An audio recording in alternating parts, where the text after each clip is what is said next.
Hello and welcome to my channel to all of you present here. Very good morning.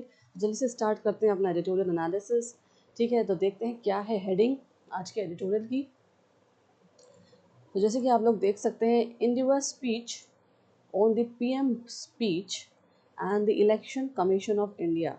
ठीक है, जो prime minister ने हाल फिलहाल में अभी स्पीच दी है हमारे नरेंद्र मोदी जी ने इलेक्शन कमीशन ऑफ इंडिया के ऊपर और इलेक्शंस के ऊपर, उसके ऊपर आज हम बात करेंगे। ये एडिटोरियल उसी के ऊपर है, बहुत इंपॉर्टेंट एडिटोरियल है। और कहाँ से लिया है मैंने? द हिंदू से लिया है। जल्दी से पहले हम कर लेते हैं वोकैबलरी। ठीक है, पार्ट 1 है वोकैबलरी का। तो सबसे इम्पॉर्टेंट वर्ड जो आज आपके सामने है वो है इंडिवस। इंडिवस देखिए, इंडिवस जो है ना, देखिए यहाँ पे भी आया है, हेडिंग में भी आया है इंडिवस। ठीक है, अब ये है adjective, it means it's a describing word. क्या मतलब होता है इसका? लाइकली टू कॉज रिजेंटमेंट और एंगर, अनफेयरली हार्मफुल। ठीक है,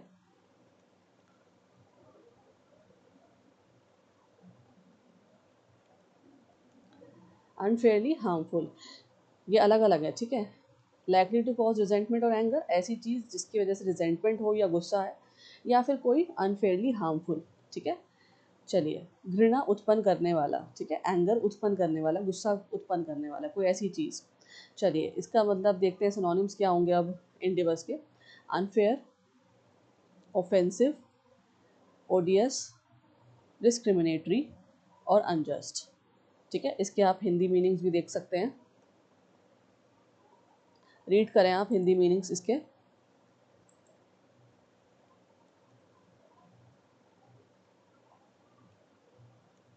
now coming to the antonyms.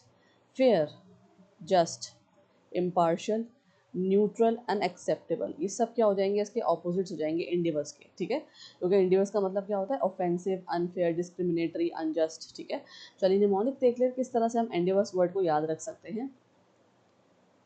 In video अस, अब देखिए इनविडस और इन वीडियो अस जो है ना, राइम कर रहे हैं। अब video that makes people angry, इंडिवस। एक ऐसी आप समझ सकते हैं, इमेजिन कर सकते हैं, एक ऐसी वीडियो जो लोगों को एंग्री कर दे, गुस्सा देखने के बाद गुस्सा आ जाए, है ना, तो उससे हम क्या बोल सकते हैं? इंडिवस। तो इन वीडियो अस, इंडिवस। ठीक है, चलिए नेक्स्ट है transgression. Transgression is a noun. Now what is the meaning? Act of breaking a rule और लॉ। ठीक है, ऐसा एक्ट जिसकी वजह से रूल को तोड़ दिया गया हो या किसी कानून को उल्लंघन कर दिया गया हो। ठीक है, नियम या कानून का उल्लंघन करना। सिनोनिम्स देखिए, violation, offence, breach, infringement, misconduct. All these will be the synonyms of the word transgression. Now, what will be the antonyms then? Compliance, पालन, obedience, ठीक है, adherence, respect and conformity। ठीक है, ये क्या हो जाएंगे? सब ऑपोजिट्स हो जाएंगे ट्रांसग्रेशन के। ठीक है, compliance, obedience, adherence, respect and conformity. Now how will you remember this word? So there is a mnemonic trick here. Trans plus aggression. ठीक है, ट्रांस और एग्रेशन को डिवाइड कर दीजिए दो अलग अलग पार्ट्स में, और इसका मतलब क्या होता है? Going beyond limits aggressively, limits के बियॉन्ड चले जाना। कैसे? एग्रेसिवली, गुस्से में। ठीक है, चलिए ट्रांसग्रेशन हो जाएगा। नेक्स्ट है extolling. Extolling, this is verb and what is the meaning? Praising highly, किसी को बहुत अधिक प्रशंसा करना, प्रेजिंग हाईली। सिनोनिम्स क्या होंगे? Praise, glorify, applaud, admire, celebrate. All these will be the synonyms of the word extolling. Antonyms क्या होंगे? ऑपोजिट्स, क्रिटिसाइज करना, condemn, denounce, disapprove and blame, दोष देना। हिंदी मीनिंग्स आप रीड कर सकते हैं याद रखने के लिए। Now what are the mnemonics? Mnemonic trick क्या होगी इसकी? Extol, giving extra tall of praise, है ना, ज़्यादा एक्स्ट्रा टॉल देना प्रेज करने के लिए, है ना, प्रशंसा के लिए। ठीक है, चलिए आगे बढ़ लेते हैं। Next is sanction. Now what is the part of speech? It is verb and noun, and TION लगने के बाद ये क्या हो गया? नाउन बन चुका है। सो आप दोनों ही तरह इसको यूज़ कर सकते हैं, as a verb also, as a noun also. Now what is the meaning? Official permission और penalty.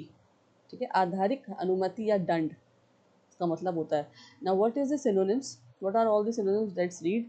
Approve, authorize, permit, endorse, penalize.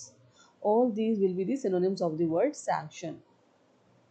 Now what are the opposites? Ban, prohibit, disallow. ठीक है, अनुमति ना देना, बैन मतलब प्रतिबंध कर लगाना, प्रोहिबिट निषेध करना, रिजेक्ट अस्वीकार करना, ओपोज विरोध करना. All these will be the opposites of the word sanction. Now what will be the mnemonic trick for remembering this word, for remembering sanction? Sanction sound like section of rules. ठीक है ना, sanction कैसे जब हम बोल रहे हैं तो ऐसा लग रहा है section है ना, section of rules. रूल्स का कोई section, particular part. Rules decide approval और पनिशमेंट. तो रूल्स क्या डिसाइड करते हैं, अप्रूवल्स या कितनी कैसे पनिशमेंट देनी है, कितने अप्रूवल्स देने, उसमें टर्म्स एंड कंडीशंस होती है रूल्स को. तो सेक्शन ऑफ रूल्स, सैंक्शन को आप कैसे याद रख सकते हैं, सेक्शन ऑफ रूल्स. ठीक है, चलिए नेक्स्ट देखते हैं, reluctance. It is a noun, the meaning is unwillingness और हेसिटेशन. ठीक है, झिझक. चलिए, और इसके सिनोनिम्स क्या हो जाएंगे, hesitation, unwillingness, resistance, doubt, aversion. All these will be the synonyms of the word reluctance. Now, what are the antonyms? Willingness, ichha, eagerness, readiness, acceptance, enthusiasm. All these will be the opposites of the word reluctance. Now, what is the mnemonic trick? Reluctance. इस तरह से ये वाले words लेके जो match कर रहे हैं, जो राइम कर रहे हैं रिलक्टेंस से, वो हमने लेकर यहाँ पे एक निमोनिक ट्रिक बना दी है. जैसे री, लक और चांस. इसका मतलब क्या होता है, not taking a chance again, दोबारा से चांस ना लेना. ठीक है, चलिए नेक्स्ट है dispiriting. Dispiriting, now what is it? It is an adjective, it is a describing word. And what is the meaning? Causing loss of hope or enthusiasm. निराशाजनक, loss हो जाना, ऐसा कॉज जिसकी वजह से लॉस हो जाना होप में या किसी एंथुजियाज्म में. ठीक है, now what are the synonyms? Discouraging, demoralizing, depressing, disheartening and gloomy. Gloomy उदास. ठीक है, और इसके आप हिंदी मीनिंग देखेंगे तो देखिए, उदास करने वाला, निराश करने वाला. ठीक है, और हतोत्साहित, ये सब जो है इसके मीनिंग है, हिंदी मीनिंग्स हैं. बेसिकली आपको इंग्लिश ही याद रखना है, इंग्लिश वाले ही समझते हैं, लेकिन हिंदी वाले में आपको इसलिए दे देती हूँ मीनिंग्स हिंदी साथ में, ताकि जो है आप उसको और अच्छे से समझ सकें, याद रख सकें. तो discouraging, demoralising, depressing, disheartening, gloomy, all will be the synonyms of the word dispiriting. अब ऑपोजिट्स क्या हो जाएंगे? एनकरेज करना ना, बढ़ावा देना, एनकरेजिंग. इंस्पायर करना, इंस्पायरिंग. मोटिवेट करना, अपलिफ्ट करना और होपफुल. ये सब क्या हो जाएंगे इसके antonyms. Now what will be the mnemonic trick? Dis और स्पिरिट. देखिए, डिस और स्पिरिट, तो इस तरह से हम याद रख सकते हैं, रिमूविंग स्पिरिट, स्पिरिट को ख़त्म कर देना. ठीक है, डिस्पिरिटिंग. नेक्स्ट है plausible. It is an adjective, you can say, and the simple meaning is seeming reasonable और बिलीवेबल. ऐसा दिखना जो रीजनेबल हो कोई चीज़ या बिलीवेबल हो. ठीक है, विश्वसनीय, विश्वसनीय या तर्क संगत प्रतीक होने वाला. ठीक है, चलिए सिनोनिम्स देख लेते हैं. बिलीवेबल, रीजनेबल, कन्विंसिंग, क्रेडिबल और लाइकली. ये सब हो जाएंगे इसके synonyms. Coming to the antonyms, unbelievable, implausible, implausible, असंभव प्रतीत होने वाला, कोई भी चीज़ ऐसी जो असंभव लगे. और doubtful, absurd, unrealistic. What will the mnemonic trick? देखिए, plausible sounds like possible. अब ये जो साउंड प्लॉसिबल वर्ड है ना, इसको बोलने में ऐसा लग रहा है जैसे हम पॉसिबल बोल रहे हैं, राइम कर रहे हैं, possible, something that seems possible. तो प्लॉसिबल का मतलब भी वही होता है, कोई ऐसी चीज़ जो दिखे कि हाँ वो चीज़ हम कर सकते हैं, पॉसिबल नज़र आए. ठीक है, चलिए नेक्स्ट है partisan. Very important word from the editorial itself. Partisan का क्या है? स्पीच एडजेक्टिव है या नाउन है? क्या मतलब होता है इसका? Biased in support of a particular group. ठीक है, बायस्ड इन सपोर्ट या फिर पर्टिकुलर ग्रुप के लिए. किस चीज़ में बायस्ड होना? सपोर्ट करने में. किस चीज़ में बायस्ड होना? सपोर्ट करने में. किस में? किसके लिए? किसी ग्रुप के लिए, पर्टिकुलर ग्रुप के लिए. चलिए सिनोनिम्स देखते हैं. बायस्ड, पक्षपाती. ठीक है, प्रेजराइज्ड, वन साइडेड, पार्शियल, फेवरेटिज्म. ठीक है, तो बायस्ड होना यानी मतलब एक साइडेड होना या पार्शियल होना सपोर्ट में किसी एक ग्रुप के लिए. ठीक है, एंटोनिम्स देखते हैं. Neutral, impartial, fair, objective, unbiased. ठीक है, फेयर, इम्पार्शियल, न्यूट्रल. न्यूट्रल बराबरी, इम्पार्शियल होना, फेयर मतलब वो भी बराबरी है, ऑब्जेक्टिव, अनबायस्ड, ये सब ऑपोजिट्स हो जाएंगे. निमोनिक ट्रिक देख लीजिए. Partisan, takes part takes one part only. Partition का मतलब होता है किसी एक पार्ट को लेना, ठीक है, किसी एक पार्ट को लेना। इस तरह से आप इसको याद रख सकते हैं पार्टीशन को। नेक्स्ट है undermine is a verb to weaken gradually. इसका मतलब क्या होता है? थोड़ा थोड़ा करके वीक करना, किसी को कमज़ोर कर देना, ठीक है। देखिए सिनोनिम देखिए, weaken, Erode, damage, sabotage, empire, सब हो जाएंगे इसके सिनोनिम्स। आज ये एंटोनिम्स पे स्ट्रेंथन, मजबूत करना, सपोर्ट, समर्थन करना, रीइंफोर्स, बूस्ट, इनहैंस, सुधार करना, ये सब हो जाएंगे इसके ऑपोजिट्स। अब नेमोनिक ट्रिक देख लीजिए आप, ठीक है। अंडर प्लस माइन, अंडर मतलब डिगिंग अंडर टू कोलैप्स, ठीक है। वो होता है रोड, होता है रोड, देख लीजिए आप, कोई भी आप ग्राउंड की बात कर लीजिए, ठीक है। उसको अगर हम डिग करते हैं, माइनर्स अगर डिग करते हैं तो क्या होता है? वो टूट जाती है, कमज़ोर हो जाती है ना। तो क्या हो रहा है? डिगिंग अंडर टू कोलैप्स, नीचे से क्या हो रहा है? डिग करा जा रहा है ताकि वो टूट जाए, कमज़ोर हो जाए, ठीक है। ग्राउंड जो है वो उसकी डिग करने के बाद उसकी जो रूट्स हैं, उसकी जो मजबूती है, उसकी स्ट्रेंथनेस है, वो क्या हो गई? कमज़ोर हो गई। तो अंडरमाइन मतलब क्या करना? टू वीकन ग्रेजुअली, धीरे धीरे कमज़ोर करना। इसको आप इस तरह से याद रखेंगे। इसके निमोनिक ट्रिक के मदद से, मीनिंग्स की मदद से आप सिनोनिम्स और एंटोनिम्स भी आपको समझ में आ जाएंगे, याद रहेंगे, ठीक है। क्योंकि देखिए जब किसी को कमज़ोर करना अगर इसका मतलब है, तो एंटोनिम्स ऑटोमेटिकली आप समझ जाएंगे, बूस्ट करना, बढ़ावा देना, इनहैंस, सुधारना, है ना, स्ट्रेंथ मजबूत करना। तो ये ऑपोजिट्स आपको मीनिंग से ही समझ में आ जाएंगे क्या होने चाहिए वर्ड के। चलिए नेक्स्ट है फ्रेजल वर्ब्स। फर्स्ट है write to send a letter और फॉर्मल मैसेज टू समवन, ठीक है। राइट टू जो है यूज़ हुआ है रेटोरियल में, ये फ्रेजल वर्ब, और उसका क्या मतलब होता है कि किसी को लेटर भेजना या फॉर्मल मैसेज भेजना, ठीक है। उसका क्या मतलब होता है? Write to. एग्जाम्पल देखिए सेंटेंस में, several activists decide to write to the chief election commissioner regarding the issue. बहुत सारे एक्टिविस्ट ने सोचा, डिसाइड किया कि वो क्या करें? राइट टू करें। राइट टू ये आता है, ये फ्रेजल वर्ब बहुत ज़्यादा न्यूज़ वगैरह में, एडिटोरियल में, न्यूज़पेपर में आप देखते होंगे, पढ़ते हैं। तो राइट टू का मतलब लिखना नहीं होता, सिर्फ लिखना तो है, लेकिन क्या कोई ऐसा फॉर्मल मैसेज या लेटर, ठीक है। अब क्या डिसाइड करा एक्टिविस्ट ने कि चीफ इलेक्शन कमिश्नर को लिखा जाए, फॉर्मल मैसेज लिखा जाए इशू का रिगार्डिंग, ठीक है। अब वो इशू क्या है ये हम एडिटोरियल में समझेंगे अभी, बहुत इंपॉर्टेंट इशू है। चलिए आगे बढ़ते हैं। एक्ट अगेंस्ट, अब this is also phrasal verb. इसका मतलब क्या होता है? To act action, to take action, to oppose और स्टॉप समथिंग। एक ऐसा एक्शन ले लेना, किसके खिलाफ? अपोजिशन के खिलाफ, या फिर किसी को रोकने के लिए, उसे हम बोलेंगे एक्ट अगेंस्ट। अगेंस्ट मतलब खिलाफ, उसके ऑपोजिट। एग्जाम्पल देखिए, the authority is expected to act against any violation of the rule quickly.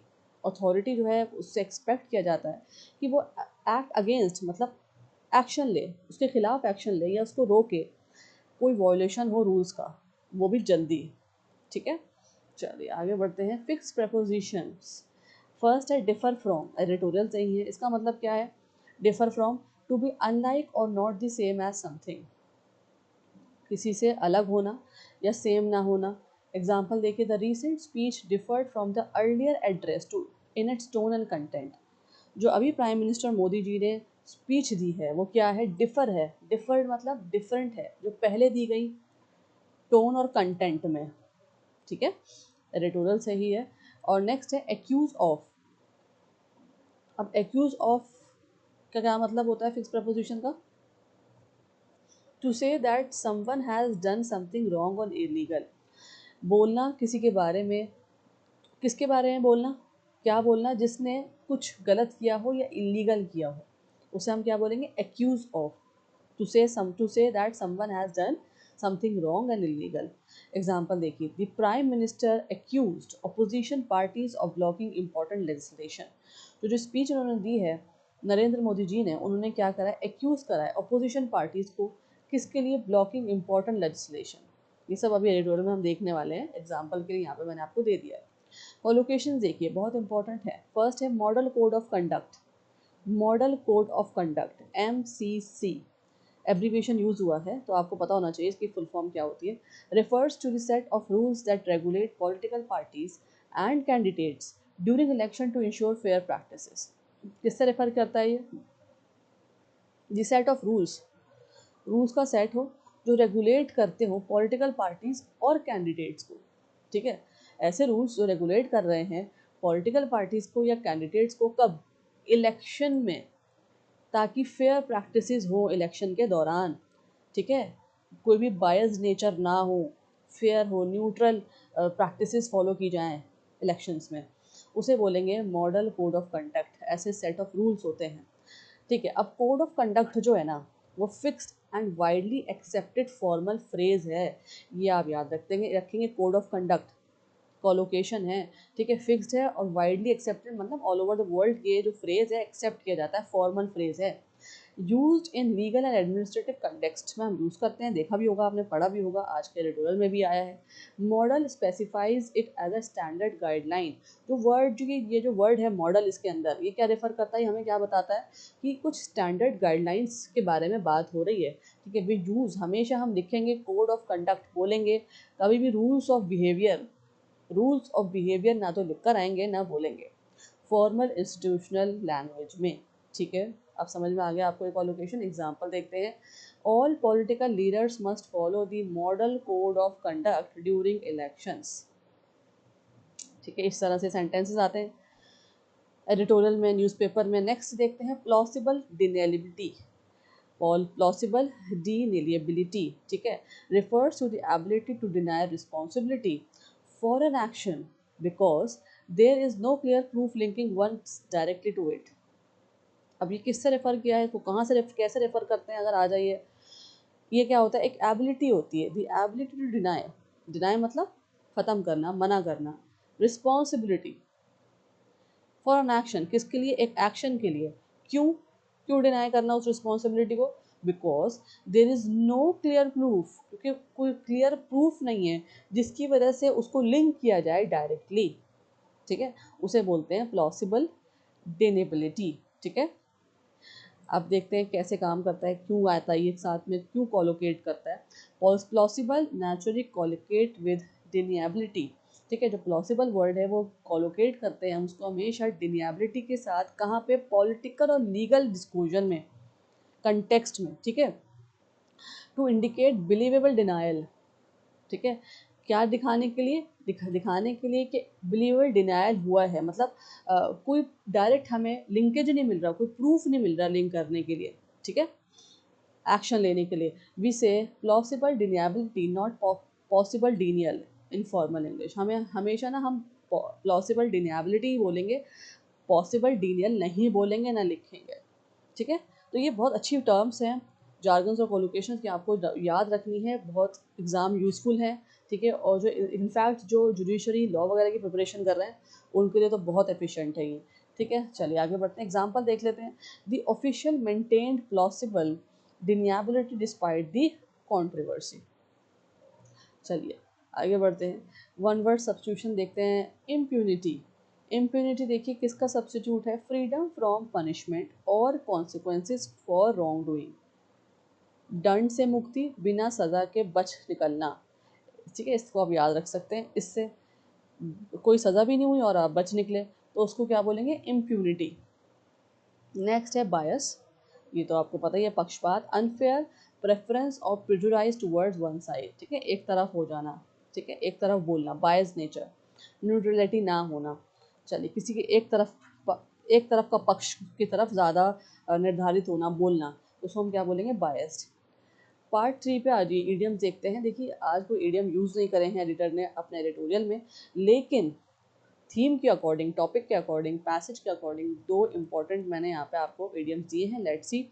Above the law, अब इसका मतलब क्या होता है, not subject to the law, more powerful than legal laws, ठीक है, कानून से ऊपर होना, कानून से भी ऊपर होना, मुहावरा ही, above the law. No public official should be considered above the law in a democracy, कोई भी पब्लिक ऑफिशियल को ऐसा कंसिडर नहीं करना चाहिए कि वो कानून से भी ऊपर है डेमोक्रेसी के अंदर। चलिए नेक्स्ट है level playing field. Level playing field का मतलब क्या होता है, क्या है मुहावरा, देखते हैं। A fair situation where everyone has equal opportunities, ऐसी सिचुएशन, फेयर बात हो रही है, एक फेयर सिचुएशन जहाँ पे सबको इक्वल अपॉर्चुनिटीज़ दी जाए। Strict enforcement of election rules ensures a level playing field for all parties। इस तरह से यहाँ पे यूज़ हुआ ही। चलिए आगे बढ़ते हैं, जार्गन्स देख लेते हैं। Model code of conduct, MCC, एक फ्रेज भी है, जार्गन भी है और कोलोकेशन भी। मतलब कोलोकेशंस क्या होते हैं बेसिकली, ये कोलोकेशन जहाँ पे हमको पता लगता है कि पेयरिंग जो वर्ड्स की है वो फिक्स्ड क्यों है, ये हमेशा ये जो मॉडल वर्ड है ये कंडक्ट के साथ क्यों जाता है। लेकिन जार्गन्स भी है, जार्गन एक पर्टिकुलर टर्म हो गया जो पर्टिकुलर फील्ड में यूज़ होता है। मैंने कहा था जुडिशरी लॉ वगैरह की जो पढ़ाई कर रहे हैं, अगर कोई मेरे साथ जुड़ा हुआ है ऐसा बच्चा जो लॉ में है, ठीक है, या जुडिशरी के एग्जाम्स देने वाला है, तो उसके लिए ये जार्गन्स बहुत इंपॉर्टेंट है। तो ये लीगल टर्म्स हैं, ठीक है। A set of guidelines used issued to regulate political parties and candidates during elections to ensure fair conduct, ठीक है। इसका मतलब मैंने आपको बता दिया था, एग्जांपल देख लीजिए, all parties are required to follow the model code of conduct during election campaigns। Next देख लेते हैं delimitation. Delimitation the process of withdrawing the boundaries of electoral constituencies, ठीक है। एग्जाम्पल देखिए, delimitation ensures equal representation based on population changes, ठीक है। आगे बढ़ते हैं। Now we have this passage, this editorial, read करते हैं इसको जल्दी से। मैं आपको सिर्फ और सिर्फ 2 मिनट दे रही हूँ, जल्दी से स्किमिंग मेथड से आप इसको प्लीज़ रीड करें। सारे important names, dates, data, abbreviations, ठीक है, जितनी भी एब्रीविएशंस आ रही हैं और कीवर्ड्स, वोकैबुलरी वगैरह टर्म्स आप देखेंगे, फिर हम डिस्कस करते हैं इसमें क्या बात हुई है। चलिए, let's start reading.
Okay, coming back to the editorial, let's discuss ठीक है, क्या बात हुई है एडिटोरियल में, एडिटर ने क्या कहा है, देखते हैं। The editorial criticises the inaction मतलब कोई चीज़ इनैक्ट हुई है, of the election commission of India, ECI, ठीक है, ECI की फुल फॉर्म आप देखेंगे, the election commission of India, regarding alleged violations of the model code of conduct MCC by Narendra Modi, है ना। तो क्या बोल रहा है, क्रिटिसाइज करा गया है आज एडिटोरियल में किसको, जो इनएक्शन एक्ट नहीं करा है किसने, ECI ने, किसके ऊपर, वायलेशंस के ऊपर, किसके वायलेट किया गया है, MCC, जो रूल्स एंड रेगुलेशन लिखे हुए हैं MCC, किसने किया है, नरेंद्र मोदी ने अपनी स्पीच में, ठीक है। तो नरेंद्र मोदी जी ने ऐसा क्या कहा है स्पीच में, वो ही हम सब देखेंगे, डिस्कस करेंगे, और जो एडिटर हैं वो इस बात पे क्यों क्रिटिसाइज कर रहे हैं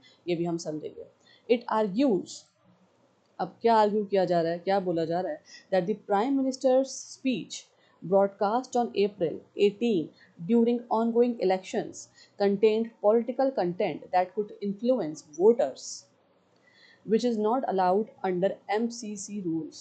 अब क्या बोला गया है, क्या बता रहे हैं एडिटर की, जो प्राइम मिनिस्टर ने हमारे नरेंद्र मोदी जी ने जो स्पीच दी है, कब, 18 अप्रैल को, डेट भी नोट करेंगे, किसके ऊपर दी है, कब दी थी, ड्यूरिंग इलेक्शंस, ऑन कोई इलेक्शन हो रहे थे और उस दौरान उन्होंने स्पीच दी है 18 अप्रैल को।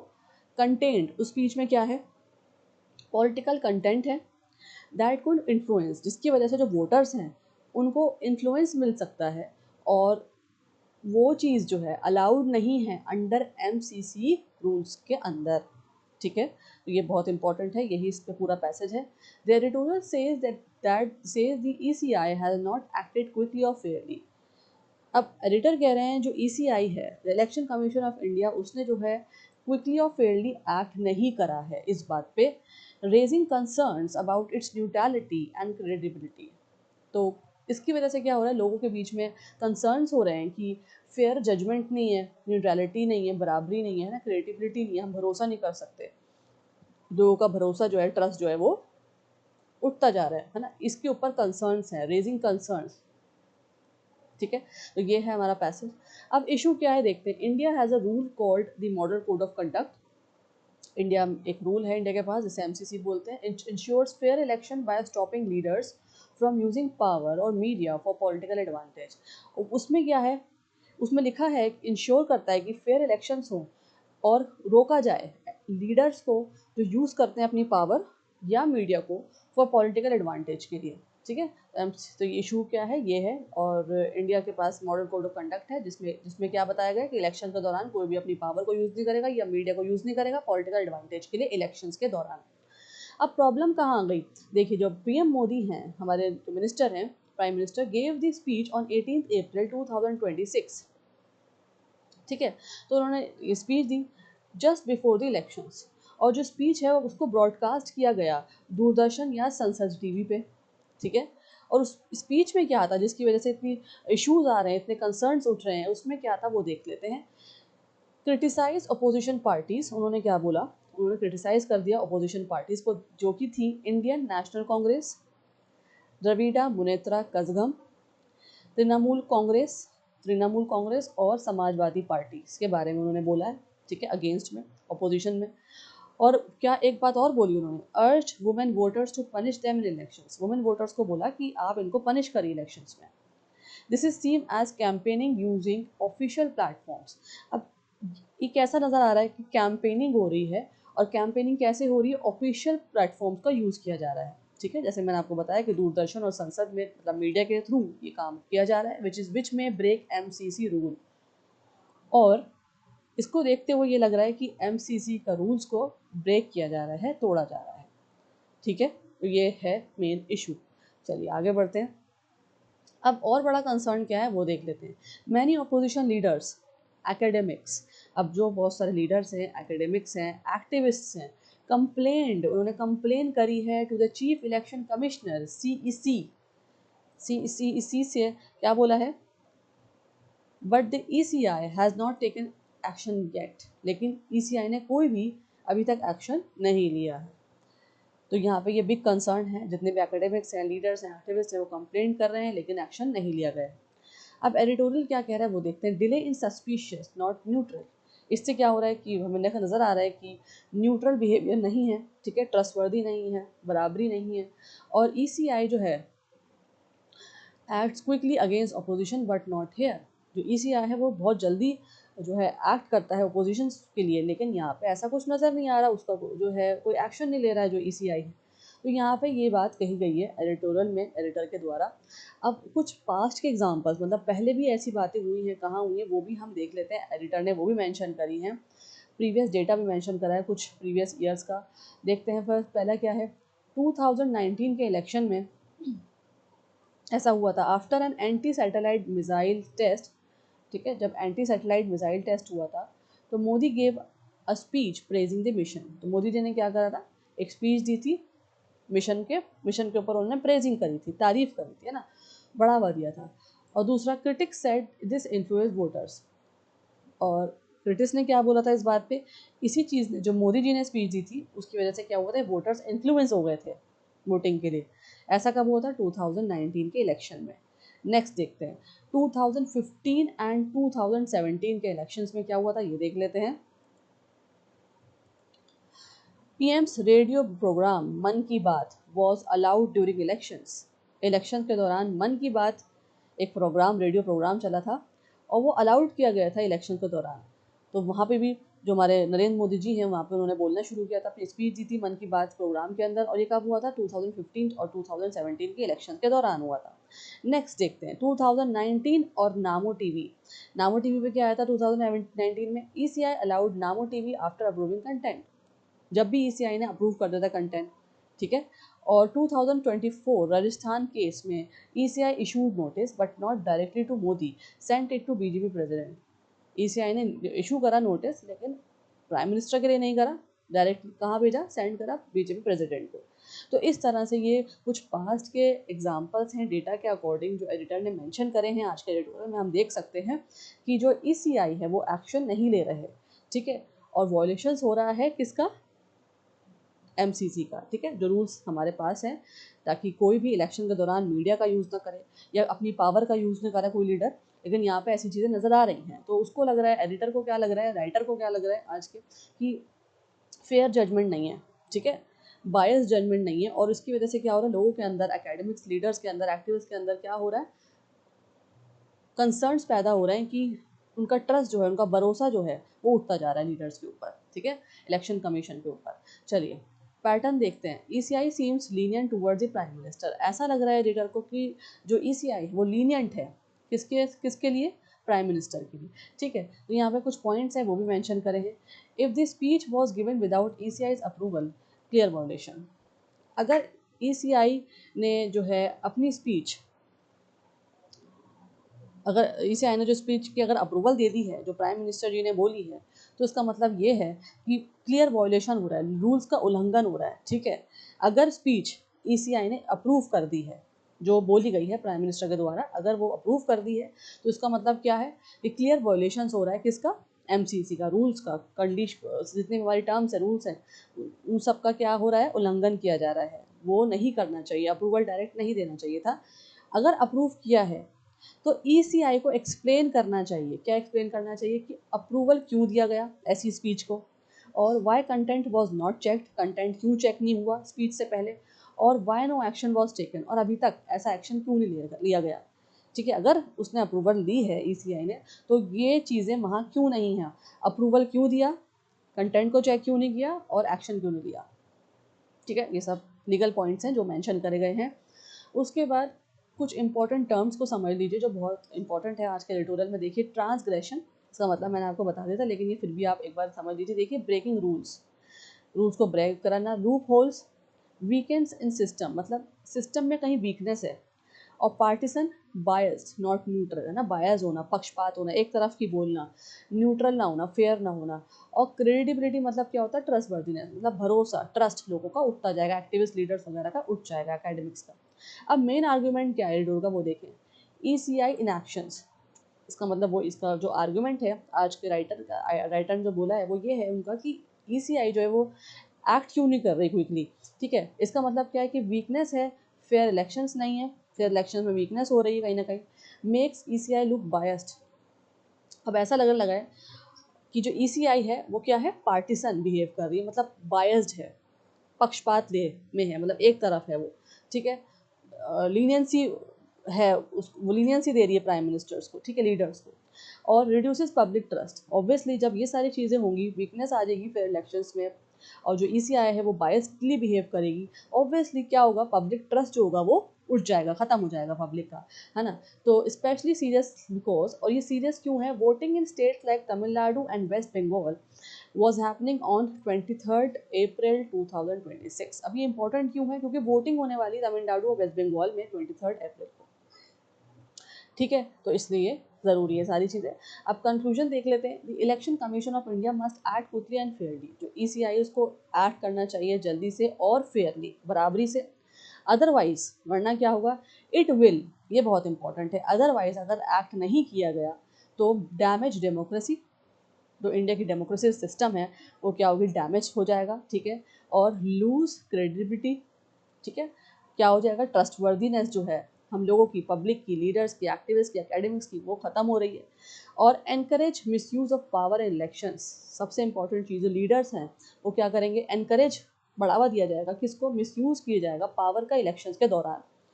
तो this is the editorial of today, ठीक है, ये स्पीच के ऊपर था, जो एडिटर ने अपनी राय रखी है, अपनी बात कही है, उन्होंने आर्ग्यू किया है इस चीज़ के ऊपर। चलिए आज ये क्वेश्चन आंसर्स के ऊपर बहुत इंपॉर्टेंट है और इम्पॉर्टेंट टॉपिक भी है एग्जाम पॉइंट ऑफ व्यू से, ठीक है। चलिए देखते हैं क्या है question. First, critically examine the role of the election commission of India in ensuring the free and fair elections in India in the context of recent allegations of selective enforcement of the Model Code of Conduct. This is the question. How will you write in exams? Let's see. Briefly define the constitutional mandate of ECI under Article 324 and its role in maintaining electoral integrity. Fine. आपको क्या बताना है इसमें?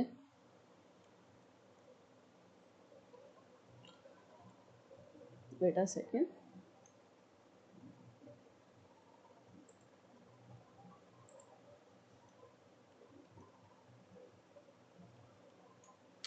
तो पहले आपको थोड़ा सा ब्रीफली डिफाइन करना है ECI के बारे में, और जो अंडर आर्टिकल 324 के अंदर आता है, और उसके बाद उसका रोल क्या है मेंटेन करने में इलेक्टोरल इंटीग्रिटी को, ठीक है, ये आप बता देंगे, इंट्रोडक्शन दे देंगे। उसके बाद आप बताएंगे, अपनी बॉडी में लिखकर आएंगे आंसर की, importance of model code of conduct, ठीक है, आप जो है MCC की इंपॉर्टेंस बताएंगे और उसका रोल बताएंगे क्या है, ठीक है।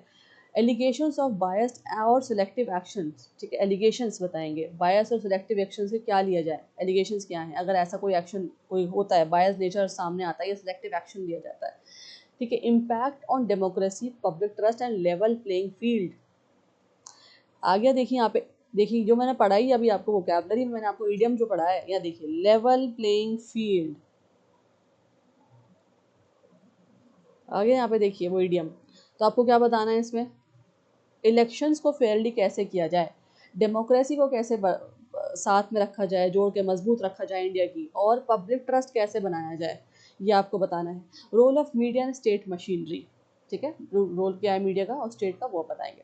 एग्जाम्पल्स देंगे, जो सारे एग्जाम्पल्स मैंने आपको अभी दिए हैं पास्ट के, वो सारे आप बता सकते हैं इसके अंदर, ठीक है। 2019 anti satellite test speech controversy हो गई थी, फिर 2024 में राजस्थान स्पीच नोटिस इशू आ गया था, और करंट 2006 में जो अभी हाल फिलहाल का आज जो एडिटोरियल आया है स्पीच कंट्रोवर्सी, ये भी आप दे सकते हैं इसका example.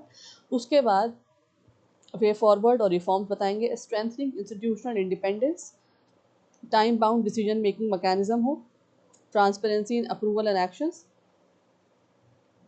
Legal backing to MCC, ठीक है।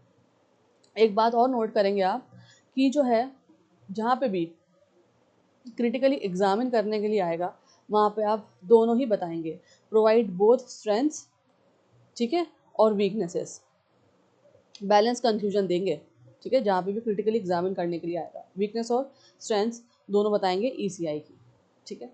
चलिए this is the first question. Next is discuss the challenges in maintaining a level playing field, again idiom, during elections in India, evaluate how political communication and media usage during model code of conduct period can affect electoral fairness.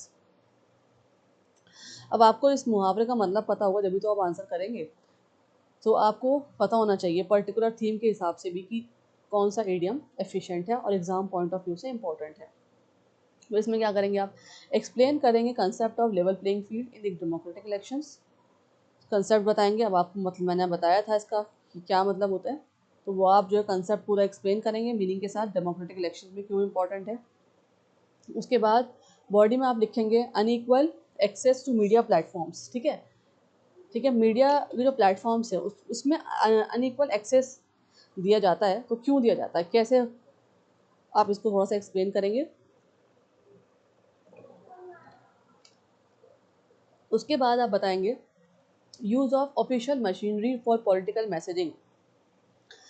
Official machinery का use किया जाए political messaging के लिए, ethical concerns in political speeches और influence on voters specially vulnerable groups. इन सब चीज़ों का वोटर्स पे क्या इफेक्ट होता है और ख़ास तौर से जो वनरेबल ग्रुप्स हैं उन पे ये बताएंगे आप। उसके बाद एग्जांपल देंगे broadcast of political speeches on state and media, use of NaMo TV in 2019, recent April 18 2000 speech issue, जो आज मैंने आपको बता रही हूँ, ये बता सकते हैं आप। और फिर कंक्लूड कैसे करेंगे, strict monitoring of media during MCC, media की स्ट्रिक्ट मॉनिटरिंग हो, ठीक है, during MCC, equal air time rules for parties और clear distinction between official and political communication.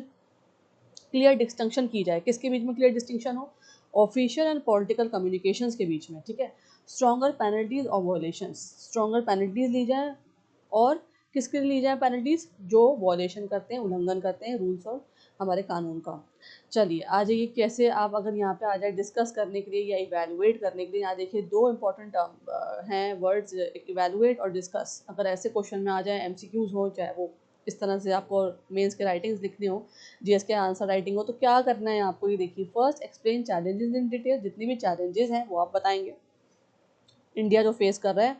ठीक है, और उसके बाद then access their impact on electoral fairness with logical reasoning and example. उसके बाद उनका इम्पैक्ट बताएंगे कि कैसे हम इलेक्टोरल फेयरनेस कर सकते हैं और वोटर्स को जागरूक कर सकते हैं।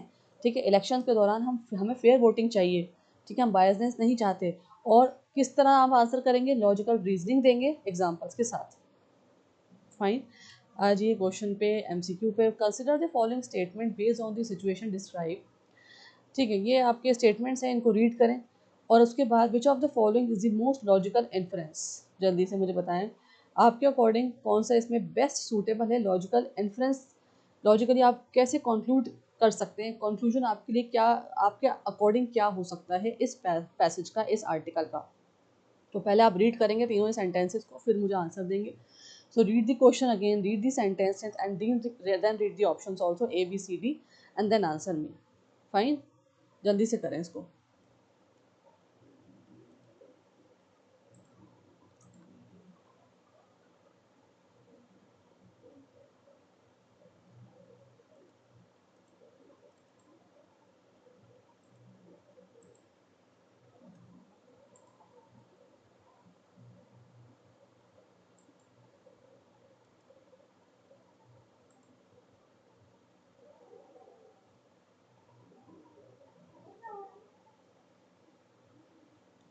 सो what will be the answer.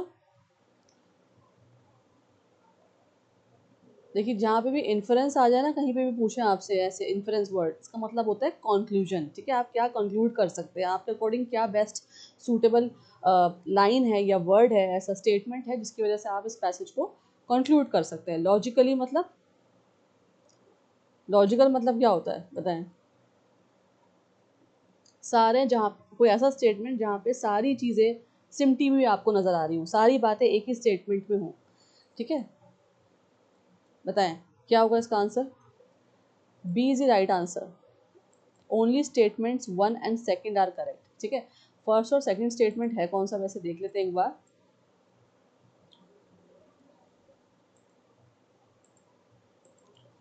If a regulatory authority delays action despite clear evidence, it may create a perception of bias, obviously.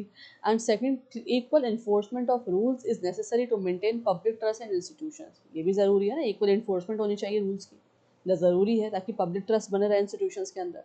दोनों ही बातें सही हैं, हम लॉजिकली जो है कंक्लूड कर पा रहे हैं पैसेज के अकॉर्डिंग। ठीक है, चलिए आगे बढ़ते हैं। थीम 1 देख लेते हैं जो आपके एग्जाम में आ सकती हैं ऐसे पेपर या जीएस के पेपर में। देखिए, institutional independence versus political influence. अब कहाँ पे आ सकता है, ऐसा कहाँ यूजफुल है, जीएस 2 पॉलिटिकल एंड गवर्नेंस या ऐसे में। देखिए कैसे क्वेश्चन आ सकता है, to what extent does perceived political influence affect the independence of constitutional bodies, analyze with suitable examples। आपको एनालाइज करना है, ठीक है। और नेक्स्ट थीम देखते हैं, electoral ethics and moral code of conduct, MCC, GS 2 election governance. ऐसे paper में देखिए, discuss the effectiveness of the model code of conduct in ensuring ethical electoral practices. Highlight करना है, हाईलाइट की चैलेंजेस एंड रिफॉर्म्स नीडेड। आपको बताने हैं कि कौन कौन से चैलेंजेस और रिफॉर्म्स की ज़रूरत है, ठीक है। चलिए नेक्स्ट थीम पे आ रही है, role of media in democratic process. बहुत इंपॉर्टेंट है, क्या रोल होता है मीडिया का।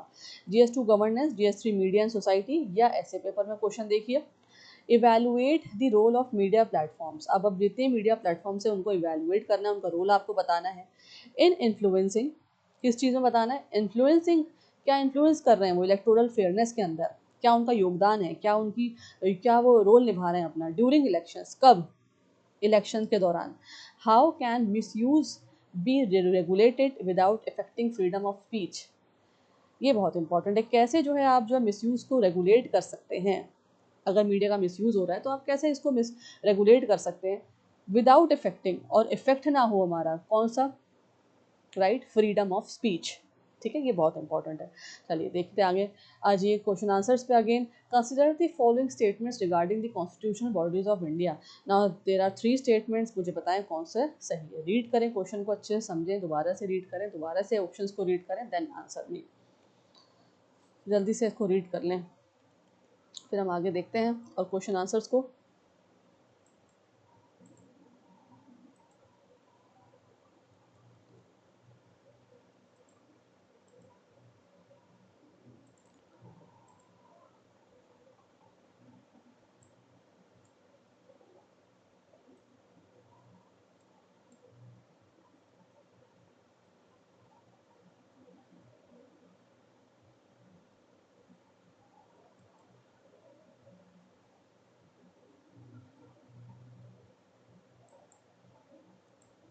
So now what will be the answer of this question? B, second and third only. Fine. Moving to the next question, which of the following best explain the purpose of model code of conduct during elections? बताएं। Read the options, read the question again, and I really appreciate who answers the questions, who interact and participate in the discussions in my class. तो please आप लोग भी answer करिए, ठीक है, कोशिश करिए। आरसी की प्रैक्टिस आपकी यही होगी, पैसेजेस भी ऐसे ही आएंगे आपके एग्जाम में, डायरेक्ट नहीं आएगा, एग्जैक्ट नहीं आएगा, लेकिन सेम टू सेम नहीं आएगा, लेकिन मिलता जुलता इस तरह से आ सकता है, ठीक है। वोकैबुलरी को देखिए, क्वेश्चंस को देखिए, आरसी की प्रैक्टिस यहीं पर ही आपकी अच्छी हो जाएगी। रीडिंग कॉम्प्रिहेंशन ऑलमोस्ट सारे ही एग्जाम्स में आता है। चलिए देखते हैं क्या है इसका answer. B is the right answer, to ensure uniform behaviour and fairness among political actors. चलिए क्वेश्चन 3 क्या है, consider the following statements about regulatory inaction. These are the statements 1, 2 and 3, which of the above statements are correct. आपको बताना है कौन से सही हैं इनमें से। जल्दी से रीड कर लें आप क्वेश्चंस को और देन ऑप्शंस को। और किसके ऊपर है, रेगुलेटरी इनएक्शन के ऊपर है। तो आपको बताना है इसमें से कौन से स्टेटमेंट्स सही हैं।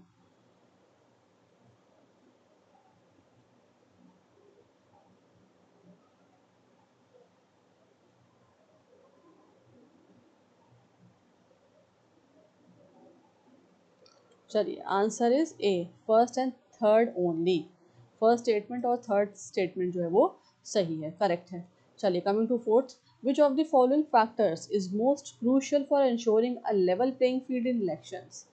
चलिए बताएं कौन सा ऐसा फैक्टर है जो बहुत ज़्यादा मोस्ट क्रूशल पूछा है, मोस्ट क्रूशल है इंश्योर करने के लिए लेवल प्लेइंग फील्ड इलेक्शंस के अंदर। What will be the answer?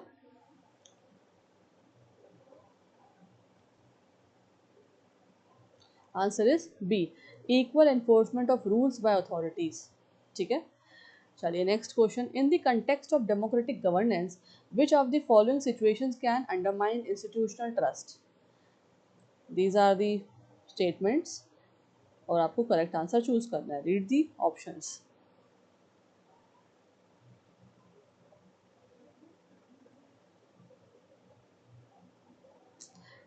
Context of democratic governance, ठीक है, डेमोक्रेटिक गवर्नेंस के अंदर आपको बताना है ऐसी सिचुएशन इनमें से कौन सी है जो अंडरमाइन कर रही है। अंडरमाइन का मतलब मैंने आपको बताया था ना, वीकेंड्स, कमज़ोर कर रही है इंस्टीट्यूशनल ट्रस्ट को। ठीक है, इंस्टीट्यूशनल ट्रस्ट के अंदर कौन सी ऐसी डेमोक्रेटिक गवर्नेंस कंटेक्स्ट में सिचुएशंस हैं, बताएं। दीज आर द सिचुएशंस, आपको बताना है कौन सी सही है। तो आंसर क्या होगा? ए, फर्स्ट एंड फोर्थ ओनली। चलिए नेक्स्ट आ जाते हैं, नेक्स्ट पार्ट पे, part 7। The word transgression in the passage is closest in meaning in, synonym बताना आपको ट्रांसग्रेशन का क्या होगा। ट्रांसग्रेशन मैंने आपको इसको पार्ट्स में करके भी निमोनिक ट्रिक बताई थी। तो क्या है इसका मतलब? Answer is B, violation. ठीक है, violation is a synonym of the word transgression, याद रखेंगे आप। Which of the following statement is not correct according to the passage. Read the options A B C and D और आप मुझे बताएं कौन सा इसमें सही नहीं है पैसेज के अकॉर्डिंग। ठीक है, जल्दी से आंसर करें मुझे। Read the options fast.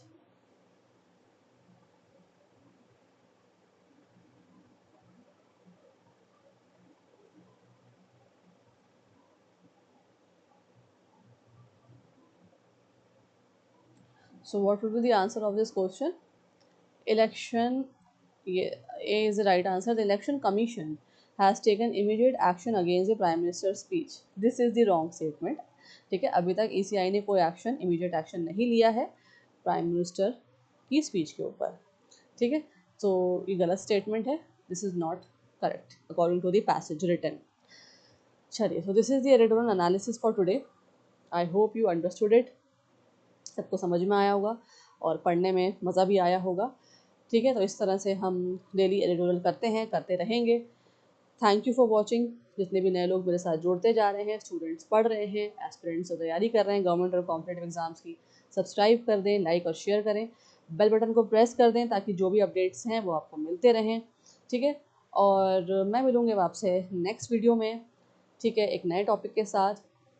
Thank you for watching. Thank you for participating. Thank you for supporting also. Have a nice day ahead. Jai Hind, Jai Bharat.